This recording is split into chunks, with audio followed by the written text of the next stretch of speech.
आखिर कोई बंदा अपनी ही इच्छा से अपना ब्रूटल मर्डर कैसे करवा सकता है।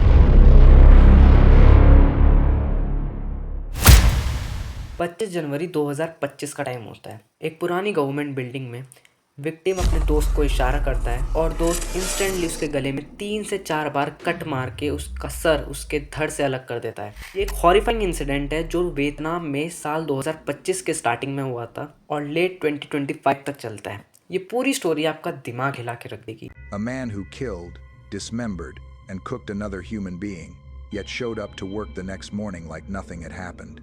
A man who even joined the online group in देखिए, वियतनाम के एक छोटे से गांव में एक लड़का रहता था जिसका नाम गुएन जुएन दैत था। ये जो लड़का था ये हॉरिफाइंग वीडियो या फिर ग्राफिकल कंटेंट देखने की फैंटेसी रखता था। साल 2015 में इसके पापा की डेथ हो जाती है और इसकी मम्मी की जो मेंटल कंडीशन थी वो भी सही नहीं होती है, तो उसके कुछ टाइम बाद जो है ये घर से भाग जाता है।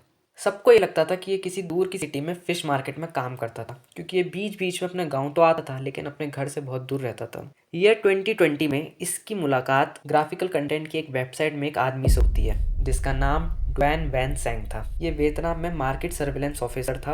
अब जिनको ये नहीं पता कि मार्केट सर्विलेंस टीम क्या होती है तो मैं आपको बता दूं, तो वियतनाम में एक गवर्नमेंट बेस्ड टीम है जिनका काम ये होता है कि वियतनाम से आने और वियतनाम से बाहर जाने वाले इलीगल आइटम्स को पकड़ना होता है। तो ये उसी टीम का एक मेंबर होता है और इसकी मुलाकात भी विक्टिम से हो जाती है ग्राफिकल कंटेंट के जरिए। इन दोनों के बीच जो एक बहुत गहरी दोस्ती हो जाती है क्योंकि इन दोनों की फैंटेसीज ऑलमोस्ट सेम ही थी। अब ईयर 2024 में ये अपने घर वापस आ जाता है और 2025 के स्टार्टिंग में ये ग्राफिकल कंटेंट की वेबसाइट में एक मैसेज पब्लिक करता है, किल मी ब्रूटली लाइक अ बच्चर। अब कोइंसिडेंस आप लोग ये देखिए कि इसी का ही वो ऑनलाइन दोस्त इसका पब्लिक मैसेज पकड़ लेता है और उससे बात करता है। अब इन दोनों के बीच जब बात होती है तो इसका ऑनलाइन दोस्त इसको ये नहीं कहता कि मैं तुझे सपोर्ट करूंगा, तू प्रॉब्लम से लड़, बल्कि इसका दोस्त ये कहता है तुम भी एक ब्रूटल मौत मरना चाहते हो और मैं भी एक ब्रूटल मौत देना एक्सपीरियंस करना चाहता हूँ। तो ये जो ऑफिसर होता है ये उसको बहला लेता है और ये दोनों डिस्कस करते हैं कि मर्डर किस प्लेस में होगा। यानी विक्टिम गुएन जुएन दैत अपने ही मर्डर का प्लेस डिसाइड कर रहा है। अब 25 जनवरी 2025 का टाइम आता है। प्लेस होता है मार्केट सर्विलेंस यूनिट,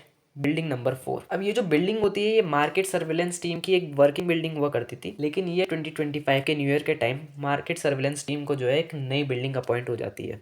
अब ये बिल्डिंग जस्ट एक खंडर बन चुकी थी क्योंकि ये जो बिल्डिंग थी बहुत ज़्यादा पुरानी हो चुकी थी। अब जब जुएन को मारने का टाइम आता है तो वो जो ऑफिसर होता है वो उसको मारने की सबसे पहले रिहर्सल करता है, फिर बाद में वो उसे वॉशरूम ले जाता है। दोनों नेक्ड होते हैं। फिर गुआन जो है इस ऑफिसर को इशारा करता है, वो ऑफिसर उसके गले में 3 से 4 अटैक करता है, वो भी बड़े से बच्चर नाइफ से। इतने ही अटैक में उसका सर जो होता है उसके धड़ से अलग कर देता है। उसका गला काटने के बाद फिर जो ऑफिसर होता है उसके बॉडी पार्ट्स को काटना शुरू कर देता है और उसके बॉडी पार्ट्स को अलग अलग पॉलीथीन में पैक करके एक मार्केट में फेंक के आ जाता है। ये जो पूरा मर्डर होता है उसकी उसने पूरी वीडियो बना रखी होती है ताकि वो खुद बाद में इसको देख के सेटिस्फाइड फील कर सके। मर्डर होने के कुछ टाइम बाद जो है उस सर्विलेंस बिल्डिंग से लोगों को स्मेल आती है, लेकिन लोग ज़्यादा रिएक्ट नहीं करते। क्यों? क्योंकि एक्चुअली वो जो बिल्डिंग थी वो एक फिश फूड के आसपास ही थी, तो लोगों को ऐसा लगता था कि इन दुकानों में से ही बदबू फैल के आ रही है, तो उन लोगों ने उस टाइम पे ज़्यादा रिएक्ट नहीं करा था। अब कुछ महीने बाद ये जो वीडियो होती है ये डार्क वेब पे वायरल होने लगती है। लोग इसके पैसे तक देने लगते हैं, लगभग $12 के समथिंग। स्टार्टिंग में वियतनाम की जो पुलिस होती है वो इसकी इन्वेस्टिगेशन तो करती है बट बाद में इस केस को लाइटली ले लेती है। लेकिन जुलाई 2025 के बाद